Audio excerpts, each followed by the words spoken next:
Vision academy. तो कैसे आप सब, मैं आशा करता हूँ कि आप लोग मस्त होंगे, स्वस्थ होंगे और अच्छे से मन लगा करके पढ़ाई कर लेंगे।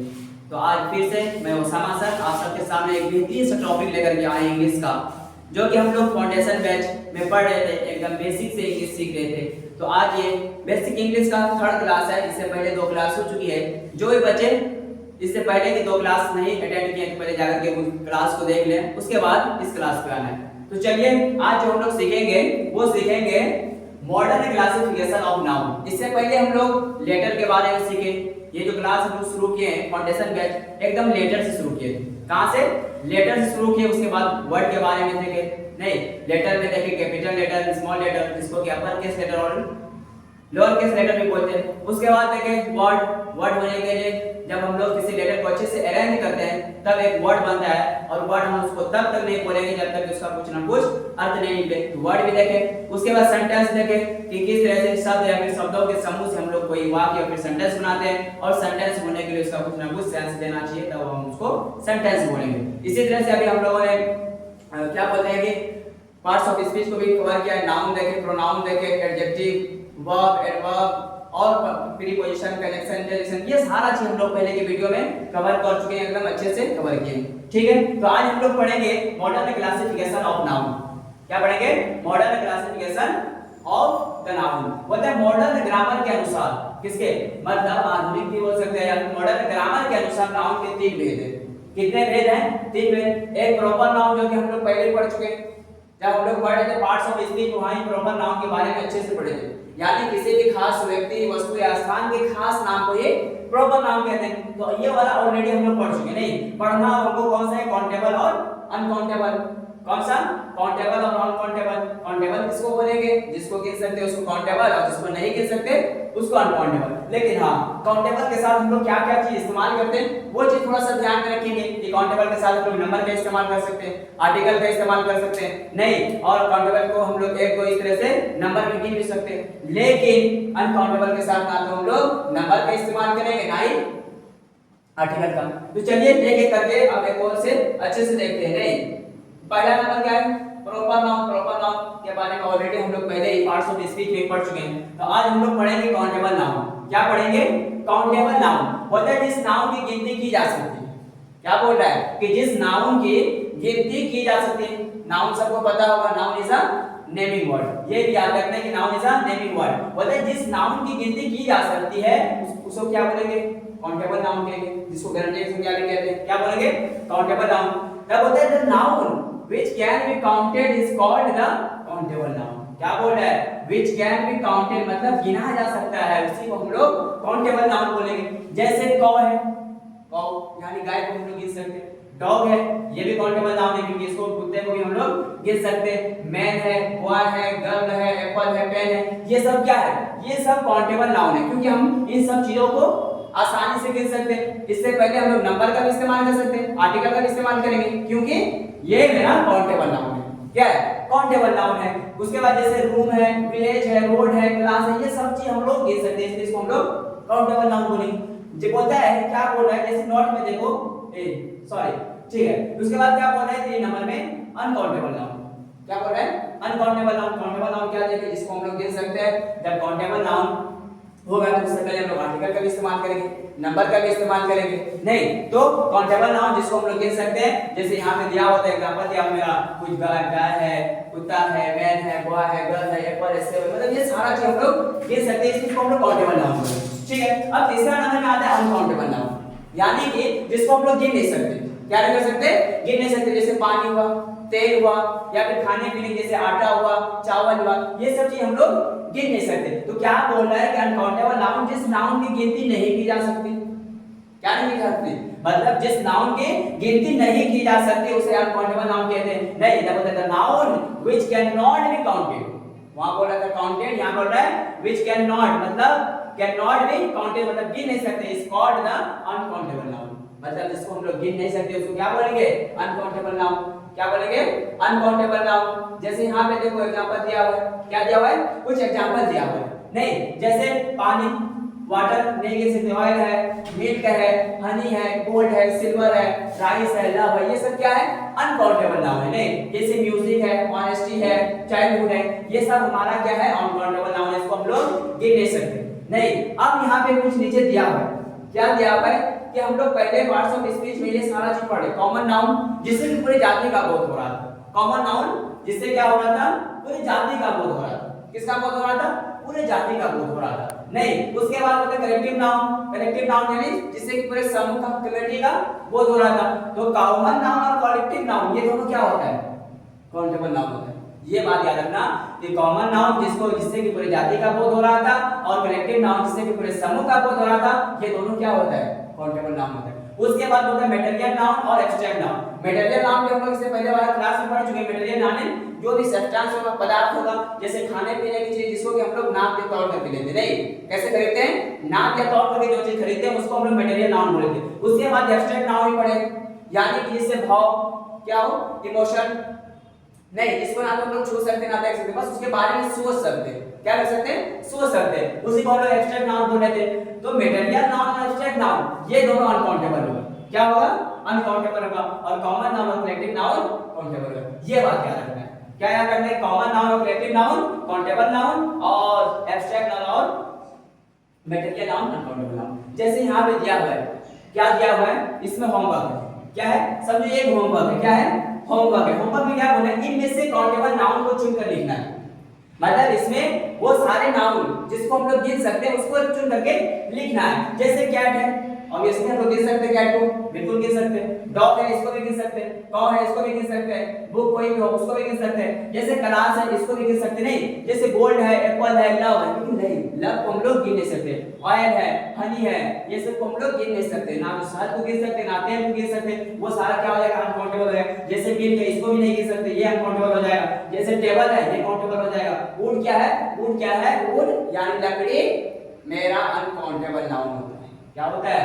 लकड़ी अनकाउंटेबल होता है, लेकिन लकड़ी से बनी चीज को हम लोग काउंटेबल या फिर कॉमन नाउन बोलते हैं। उसके बाद ट्री है, ब्रेड है, राइस है, विलेज है, इंक है, इसमें से सबको मतलब अलग करना है। इसमें कौन सा काउंटेबल नाउन है और कौन सा अनकाउंटेबल नाउन, उसको अलग करके दिखाना है। बाकी इस पे हिंट्स दे दिया है कि इसमें से कोई 12 अनकाउंटेबल नाउन है, वो जितना है उसमें अलग करके देखना है। क्या करना है? इसको बना करके देखना है। ठीक है, अब आगे चलते हैं। अब आगे चलते हैं दूसरा एक्सरसाइज यानी एक्सरसाइज नंबर 11 में क्या बोला है कि इनमें से अनकाउंटेबल नाउन, वहां काउंटेबल नाउन को चुन करके निकालने बोला था।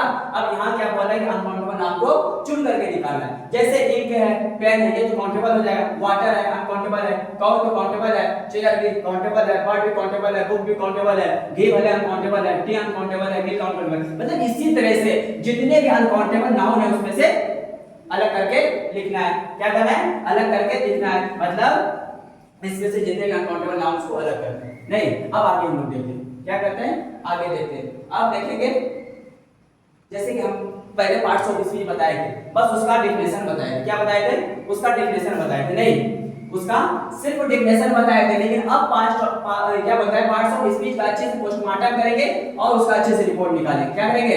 अच्छे से उसका रिपोर्ट निकालेंगे। उस दिन सिर्फ हम बताए थे प्रोनाउन जो होता है वो नाउन के बदले इस्तेमाल होता है। क्या होता है? प्रोनाउन जो होता है वो नाउन के बदले इस्तेमाल होता है, लेकिन आज उसका एग्जांपल के साथ एकदम अच्छे से क्लियर हो जाएगा। प्रोनाउन क्या होता है, एडजेक्टिव क्या होता है, वर्ब क्या होता है, एडवर्ब क्या होता है, कंजंक्शन क्या होता है, प्रीपोजिशन क्या होता है, इंटरजेक्शन क्या होता है, मतलब उन सब को एकदम अच्छे से विद एग्जांपल देखेंगे। नहीं, उसी बस आप लोगों को हम बताए थे कि इसका बस इसको याद करना है कि हमारा पार्ट्स ऑफ स्पीच कितना है, उसका नाम याद करना है, उसका डेफिनेशन देखे थे, लेकिन अब हम लोग उसका क्या करेंगे? उसका आप अच्छे से पोस्टमार्टम करेंगे और एक एक एग्जांपल को एकदम बेहतरीन तरीके से देखते हुए जाएंगे। नहीं, चलिए सबसे पहले देख लेते हैं प्रोनाउन। ये तो डेफिनेशन पहले क्लास में हम डिस्कस कर चुके हैं, जो नाउन के बदले प्रयुक्त होता है, यानी नाउन के बदले जो हम लोग इस्तेमाल करते हैं। तो क्या बोल रहा है? A pronoun is a word used in place of noun, यानी किसके जगह पे यूज, किसके जगह पे होगा? नाउन के जगह पे इस्तेमाल होगा। जैसे यहाँ पे देखो, इन वाक्यों को एकदम ध्यान से देखना है। क्या करना है? ध्यान से देखना है। जैसे बोल रहा है राम, राम मेरा क्या है? नाउन है। राम इज अ बॉय, इस सेंटेंस में क्या बोल रहा है कि राम इज अ बॉय, तो राम मेरा क्या है? नाउन है। क्या है? नाउन है। राम मेरा क्या है? नाउन है। ये तो कुछ समझ में आ गया। हाँ, कोई भी नाम होगा उसको नाउन बोलेंगे। तो राम किसी व्यक्ति का नाम है तो ये नाउन है। तो ये क्या है, Ram is a boy, Ram एक लड़का है। लेकिन अब वो क्या बोल रहा है, दूसरा वाला सेंटेंस, यहाँ से ये दूसरा सेंटेंस है, ही इज ऑनेस्ट, वो ईमानदार है। अब ये जो राम के जगह पे ये ही आया, यही तो हमारा प्रोनाउन है। क्या है, यही तो हमारा प्रोनाउन है। यहाँ देखो क्या बोला, word used in place of noun. किसके जगह पे, मतलब नाउन के जगह पे जो इस्तेमाल होगा उसी को हम लोग प्रोनाउन बोलेंगे। तो यहाँ तो राम था, यहाँ तो नाम था, नाम था, लेकिन इसके जगह पे क्या बोले, he is honest। ये ही जो हो गया, यही तो मेरा प्रोनाउन है। क्या है, यही तो मेरा प्रोनाउन है। जैसे यहाँ पे और देखो, बोले Sita is a girl, Sita एक लड़की है, मतलब सीता मेरा क्या है, नाउन है। लेकिन दूसरा वाला सेंटेंस में क्या बोला है, सी इज ब्यूटीफुल। क्या बोला है, सी इज ब्यूटीफुल। अब ये जो सी आया, या फिर यहाँ बोला सीता इज अ गर्ल, मतलब सीता एक लड़की है। सीता यहाँ क्या था मेरा, सीता क्या था मेरा नाउन था। नहीं, अब बोले कि वो एक मतलब वो खूबसूरत है। अब वो जो बोले या फिर सी जो बोले, ये वो और सी ही तो मेरा प्रोनाउन है। मतलब नाउन के बदले जो इस्तेमाल करते हैं उसी को हम लोग प्रोनाउन बोलते हैं। जैसे यहाँ पे देखो, आई हैव अ पेन, क्या बोल रहा है, आई हैव अ पेन, मेरे पास एक कलम है, इट इज रेड। अब देखो पेन के जगह पे इट का इस्तेमाल किया। पेन मेरा नाउन था कि नहीं, ये मेरा नाउन है कि नहीं, नाउन है। तो इसी के जगह पे जो ये इट इस्तेमाल किया, ये इट का मतलब क्या होता है, ये। अब ये भी मेरा क्या हो जाएगा, प्रोनाउन। तो सिंपल से ये याद रखना है, क्या याद रखोगे आप, pronoun is a word used in place of noun, यानी कि नाउन के जगह पे जो इस्तेमाल होता है उसी को हम लोग प्रोनाउन बोलते हैं। क्या बोलते हैं, प्रोनाउन बोलते हैं। जिस तरह से यहाँ राम मेरा नाउन था, लेकिन उसके जगह पे जैसे बोले Ram is a boy, Ram एक लड़का है, लेकिन दूसरा सेंटेंस में क्या बोले, ही इज ऑनेस्ट, वो ईमानदार है। अब ये जो ही या फिर वो आया, वही तो मेरा प्रोनाउन है। तो इसी तरह से बहुत सारा होगा, आई होगा, वी होगा, दे होगा, ही होगा, सी होगा, इट होगा, ये सारा क्या हो जाएगा मेरा, प्रोनाउन हो जाएगा। सारा क्या हो जाएगा, प्रोनाउन हो जाएगा। क्लियर है ये, प्रोनाउन क्या होता है, किसी नाउन के बदले इस्तेमाल होता है। क्या होता है, किसी नाउन के बदले इस्तेमाल होता है। नहीं, जैसे देखो इसमें बताया है, क्या बोला है, बोलता है इन वाक्यों में, जो ऊपर हम लोग जितने भी सेंटेंस एग्जांपल में देखें, क्या बोला है कि इन वाक्यों में ही, सी, इट और दे प्रोनाउन है। ही का प्रयोग राम के, क्या बोला, he is a honest, he is a honest, he is honest, वो ईमानदार है। मतलब राम के जगह पे जो ही इस्तेमाल किए, जैसे क्या बोल रहा है कि राम नाउन के बदले सी का प्रयोग, या क्या बोला, ही का मतलब ही का प्रयोग राम के बदले किए, यानी ये जो ही इस्तेमाल किए वो राम के बदले इस्तेमाल किए। नहीं, जैसे क्या बोल रहा है, अब क्या बोल रहा है, बोले सी का प्रयोग सीता के बदले किए, सी इज ब्यूटीफुल, मतलब सी जो क्या किए, किसके बदले में हम लोग इस्तेमाल किए थे, सीता के बदले। इट का प्रयोग पेन के बदले, इसी तरह से दे का प्रयोग कौ के बदले। मतलब जो भी नाउन के बदले या क्या बोल सकते हैं प्रोनाउन, उसको बोलेंगे जो कि नाउन के बदले इस्तेमाल, किसके बदले, नाउन के बदले या फिर नाउन के जगह पे इस्तेमाल, उसी को हम लोग प्रोनाउन बोलेंगे। अब देखो यहाँ पे कुछ इंपॉर्टेंट प्रोनाउन भी दिया है, जैसे आई है, मी है, माइन है, वी है, अस है, आवर्स है, योर, यू है, योर्स है, ही है, हिम है, शी है, हर है, हर्स है, दे है, देम है। इसको भी हम एक अच्छे से इसको अरेंज करके ऑब्जेक्टिव केस क्या होता है, सब्जेक्टिव केस क्या होता है और पॉसेसिव केस क्या होता है, उसको एक वीडियो में अच्छे से डिटेल में एक्सप्लेन करेंगे कि जब हम लोग माई का इस्तेमाल कहां करते हैं, मी का इस्तेमाल कहां करते हैं और माइन का इस्तेमाल कहां करते हैं, वो भी एकदम बेहतरीन तरीके से क्लियर कराएंगे। नहीं, अभी इसको छोड़ देते हैं, बस ये जानना है कि ये भी मेरा प्रोनाउन है। क्या है, ये भी प्रोनाउन है। अब यहाँ पे देखो एक्सरसाइज दे दिया फिर से, नहीं फिर से एक एक्सरसाइज दिया है, बोलता है इन वाक्यों में प्रयुक्त प्रोनाउन को घेर दें और उन्हें चुनकर लिखें।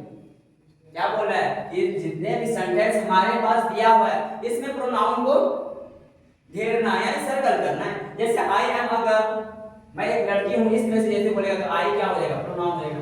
जैसे शी इज अ नर्स, सी क्या हो जाएगा, प्रोनाउन हो जाएगा। जैसे आई लव यू, जैसे आई क्या हो जाएगा, प्रोनाउन है। इसी तरह से इसमें बहुत सारा सेंटेंस नीचे एग्जांपल दिया हुआ है, इसको अच्छे से करना है। नहीं, इसको अच्छे से कॉपी में नोट डाउन करके इसको अच्छे से सर्कल करना है। उसके बाद इसको देखना है कि कौन कौन सा मेरा प्रोनाउन है और कितने सेंटेंस हमारे इसमें सही हो रहे हैं।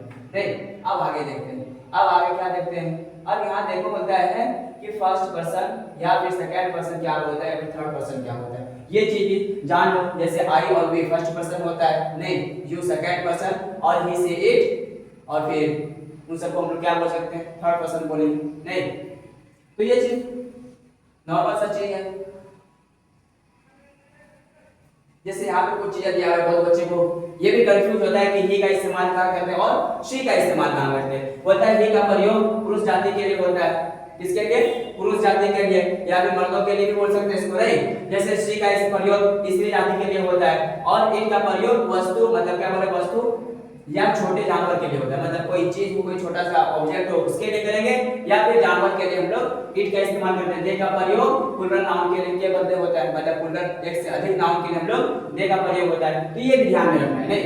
ये सब छोटी छोटी चीज को ध्यान में रखते जाना है। अभी तो हम लोग पूरा बेसिक से सीख रहे हैं, अब धीरे धीरे हम लोग अपना लेवल को भी बढ़ाते जाएंगे, नहीं?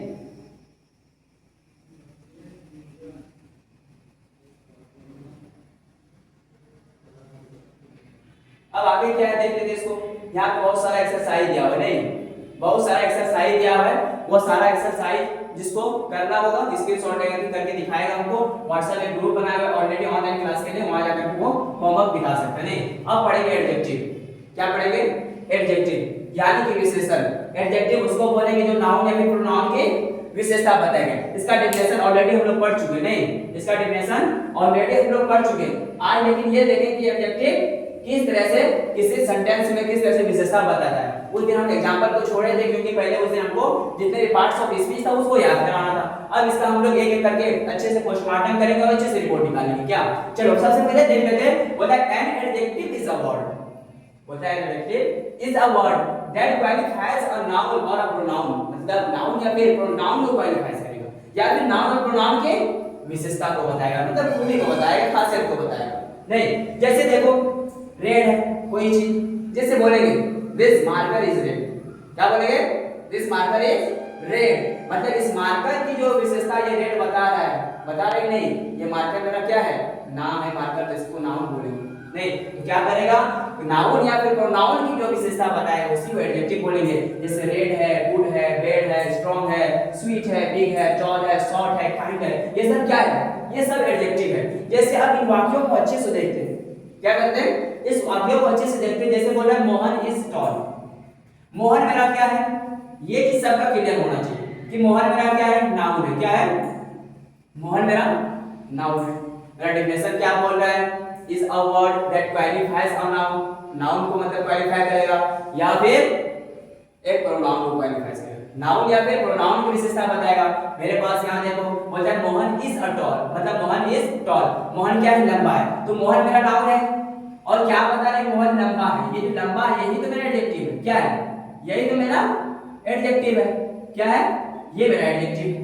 अब देखो पहला वाला में क्या बोला कि नाउन या फिर प्रोनाउन की विशेषता बताए। जैसे दूसरा अपने और सेंटेंस बोलता है Ram is a good boy. अब ये जो गुड है ये तो राम की विशेषता बता रहा है, बता रहे हैं राम कैसा है?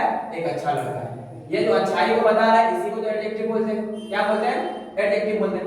अब देखो ये वाला सेंटेंस देखो क्या बोला? अभी तो नाउन की विशेषता बताया ना, उसके बाद बोला है कि और अ प्रोनाउन, मतलब that what qualifies a noun और अ प्रोनाउन, मतलब नाउन की भी विशेषता बताएगा और प्रोनाउन की भी विशेषता बताएगा। तो नाउन की तो देखें कि मोहन यहाँ नाउन है, इसकी विशेषता बता रहा है हाँ मोहन लंबा।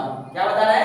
मोहन लंबा है। दूसरा अपने सेंटेंस में देखें Ram is a good boy. हाँ राम अच्छा लड़का है, ये भी राम मेरा नाउन था। अब दूसरा वाला क्या बोलता है कि प्रोनाउन की भी विशेषता बताएगा। जैसे ही क्या प्रोनाउन है नहीं, राम की जगह मोहन की जगह ही इस्तेमाल कर सकते नहीं। तो ये ही मेरा क्या है? प्रोनाउन। तो ये अब क्या बोला? ही इज काइंड, वो दयालु है। अब यहाँ देखो ये ही क्या है? अब ही की विशेषता काइंड बता रहे नहीं, तो इसको हम लोग क्या बोलेंगे? ये प्रोनाउन की विशेषता बता रहा है, ये मेरा एडजेक्टिव है। जैसे दिस कार इज रेड, ये कार क्या है? लाल है। ये कार की विशेषता बता रहा है, कार क्या मेरा नाउन है। तो इसी तरह से क्या करेगा? जो नाउन और प्रोनाउन दोनों की विशेषता बताएगा उसको एडजेक्टिव बोलेंगे। क्या बोलेंगे? एडजेक्टिव बोलेंगे। जैसे यहाँ पे डिफिनेशन में भी अच्छे से देखें कि मोहन की विशेषता बता रहा था, राम की विशेषता बता रहा है, यहाँ ही की विशेषता बता रहा है, नाउन की विशेषता बता रहा है। मतलब जो नाउन और प्रोनाउन की विशेषता बताएगा उसको हम लोग एडजेक्टिव कहेंगे। क्या कहेंगे? एडजेक्टिव कहेंगे। बोलता है नीचे दिए गए वाक्यों में प्रयुक्त टॉल, रेड, गुड और काइंड एडजेक्टिव्स, मतलब जैसे ऊपर के एग्जांपल में हम लोगों ने देखे, मतलब मोहन इज टॉल, मोहन लंबा है, रेड, गुड और काइंड, ये सब क्या था? एडजेक्टिव्स था। टॉल से मोहन की, मतलब टॉल से मोहन की विशेषता बता रहा था। टॉल क्या कर रहा था? मोहन की विशेषता बता रहा था। रेड से कार की, गुड से बॉय और काइंड से ही की विशेषता प्रकट हुई थी। मतलब उसकी खासियत या फिर उसकी विशेषता प्रकट हो रही थी। नहीं, अब आ जाता है यहाँ कुछ एडजेक्टिव दिए जा रहे हैं, इन्हें याद रखना है। जैसे गुड का अच्छा होता है, बिग का बड़ा होता है, नहीं टॉल का लंबा होता है, ब्यूटीफुल का सुंदर होता है, हैप्पी का प्रसन्न होता है, बैड का खराब होता है, स्मॉल का छोटा होता है, शॉर्ट का मतलब स्मॉल का भी छोटा होता है, शॉर्ट का भी छोटा होता है, अगली बदसूरत जिसको बोल सकते हैं, नहीं सैड उदास। ये सारा हमारा क्या है? एडजेक्टिव्स है। ये सारा क्या है? एडजेक्टिव्स है। इसको स्क्रीनशॉट ले लो और अच्छे से इसको याद कर लेना है। नहीं, ये सारा एडजेक्टिव्स दिया हुआ है और इसको अच्छे से याद करना है। ये हमेशा सेंटेंस में आते रहता है, वहां आपको पता करना है। अब देखो फिर से एक एक्सरसाइज आ रहा है। क्या आ रहा है? एक एक्सरसाइज 15। इसमें क्या बोला है कि निम्नलिखित वाक्यों में प्रयुक्त एडजेक्टिव्स को घेर दें और उन्हें चुन कर लिखें। वहां हम लोगों ने जिस तरह से जो भी टॉपिक है उसका एक एक करके पहले हम लोग एग्जांपल देखते हैं, पहले डिफिनेशन, उसके डिफिनेशन के हिसाब से हम लोग अच्छे से एग्जांपल को देखते हैं। अब देख रहे हैं इसका कुछ हमारे पास एक्सरसाइज दिया हुआ है।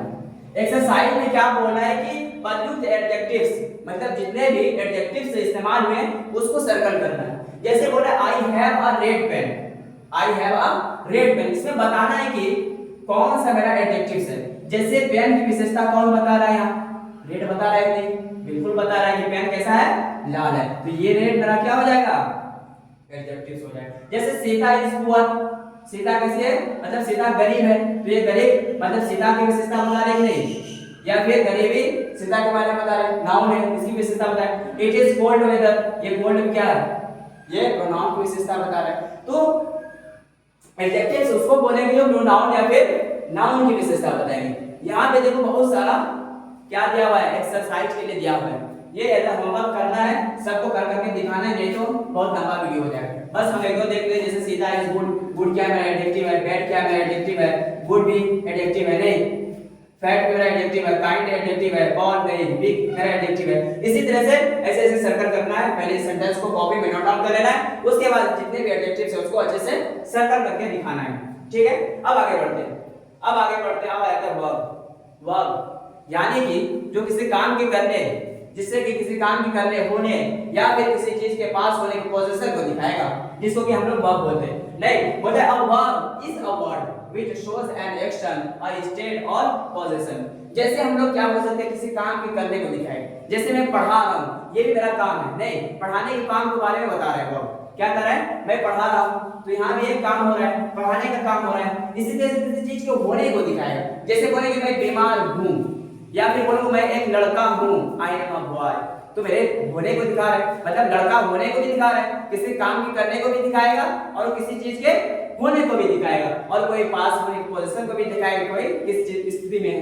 तो क्या बोल रहा है कि a verb is a word which shows an action a state और पोजीशन। मतलब इन वाक्यों को देखते हैं।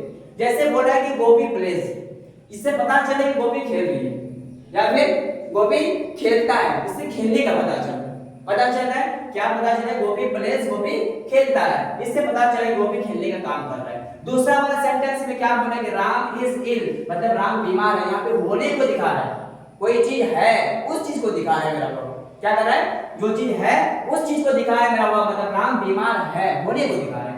अब उसके बाद बोला है Radha has a doll, Radha के पास गुड़िया है। अब पोजीशन को दिखा रहा है, कोई चीज मतलब पास होने को दिखा रहा है। तो ये हमारा वर्ब का काम क्या है? किसी काम के करने, होने या फिर स्वामित्व का होता है, उसी को हम लोग क्या बोलते हैं? वर्ब बोलते हैं। नहीं क्या बोलते हैं? वर्ब बोलते हैं। अब वर्ब भी आगे हम लोग जैसे अभी तो नीचे लेवल से जा रहे हैं, जैसे हम लोग वर्ब को भी हम लोग अच्छे से इसको बांटेंगे। क्या बोलेंगे? वर्ब को अच्छे से मतलब क्रिया को अच्छे से बांटेंगे। Man verb, helping verb. Helping verb में दो टाइप का, ऑक्सिलरी वर्ब और मॉडल वर्ब। और मैन वर्ब यानी एक्शन वर्ब भी दो टाइप का, ट्रांजिटिव, इंट्रांजिटिव। मतलब वर्ब का भी अच्छे से पोस्टमार्टम अभी होना बाकी है। बस अभी इतना समझो कि वर्ब क्या करता है? किसी काम के करने, होने या फिर स्वामित्व का बोध होता है। नहीं, अब आगे देख लेते हैं। अब आगे क्या बोल रहा है? इसमें देखो कुछ चीजें दिया हुआ है। क्या बोल रहा है कि इन वाक्यों में प्लेज, इज और हैज वर्ब है।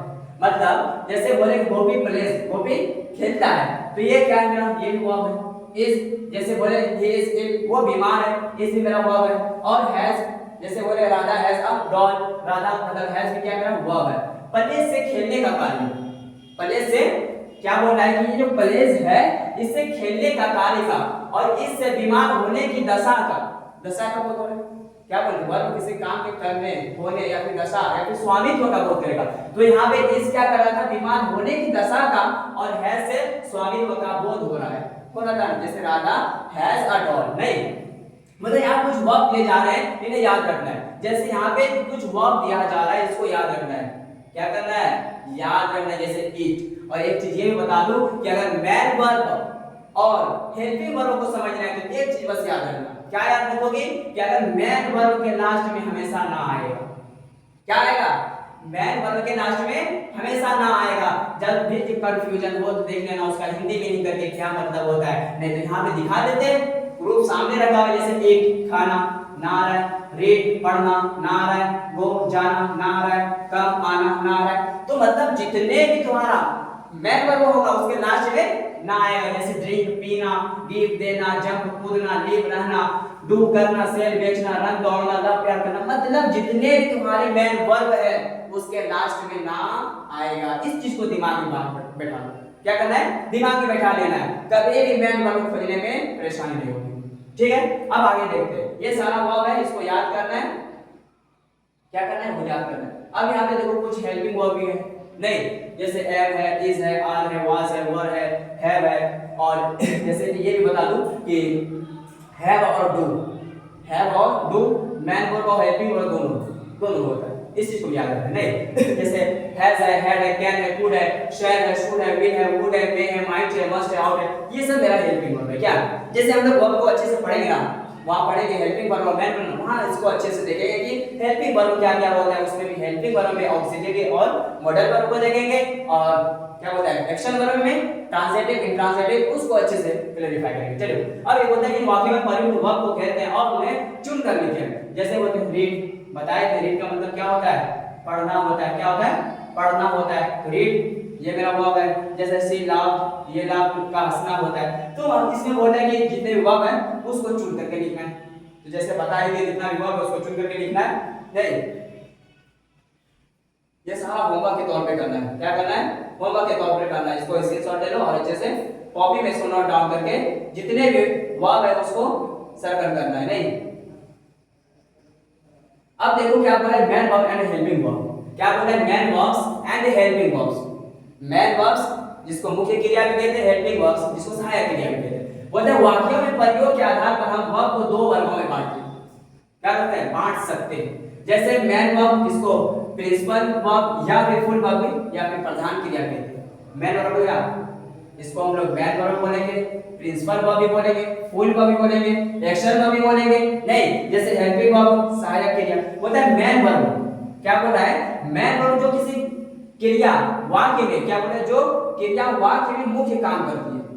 जो भी क्रिया वाक्य में सेंटेंस में मुख्य काम करती है वो मैन वर्ब कहलाती है। जैसे बोलता है the verb which is of main importance in the sentence is called the main verb। नहीं, जो कि क्रिया वाक्य में मैन काम करेगी उसको हम लोग मैन वर्ब बोलेंगे।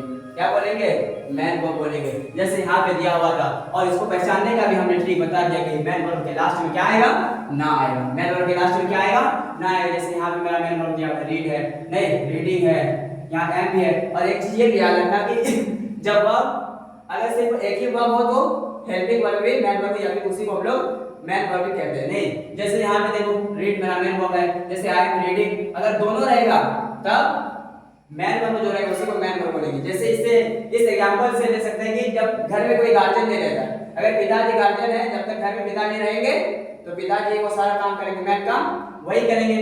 अगर पिताजी बाहर चले जाते हैं तो उसके आसपास जो भी बेटा लोग होता है वो काम करेगा। लेकिन सर दोनों मिल करके अगर काम करेगा तो बेटा हो जाएगा कौन सा काम, हेल्पिंग। या हेल्पिंग वर्ब बेटा को बोल देगा, बाप क्या बोल देंगे, मैन वर्ब। यानी दोनों मिल करके जब काम करेगा उसको बोलेंगे, मतलब जो बाप जो गार्जियन होगा उसको मैन वर्ब बोलेंगे, जो उसका मदद करने वाला बेटा लोग होगा उसको हम लोग हेल्पिंग वर्ब बोलेंगे। लेकिन हाँ, अगर बाबूजी कहीं चला जाता है और मैन वर्ब मतलब हेल्पिंग वर्ब ही अगर सेंटेंस में सिर्फ आता है तो उसी हेल्पिंग वर्ब को भी हम लोग मैन वर्ब कहेंगे। नहीं, ये चीज याद रखना है। जैसे आई रीड, यहाँ पे मेरा क्या है, रीड मेरा मैन वर्ब है। जैसे रीडिंग भी मेरा मैन वर्ब है, यहाँ रीडिंग में मेरा क्या है। अब यहाँ पे देखो एम, अब सिर्फ एक ही वर्ब है, यहाँ हेल्पिंग वर्ब था और मैन वर्ब था, लेकिन यहाँ सिर्फ एक ही वर्ब है तो इसी को हम लोग मैन वर्ब बोलेंगे। क्या बोलेंगे, इसी को अब हम लोग मैन वर्ब बोलेंगे। जैसे सी वेंट, वो गई, यहाँ पे वेंट क्या है मेरा मैन वर्ब है। जैसे विल डू, ये भी मेरा यहाँ पे डू करना, ये मेरा मैन वर्ब है, नहीं ये हेल्पिंग वर्ब हो जाएगा। जैसे दे वर अब्सेंट, यहाँ वर क्या हो जाएगा मेरा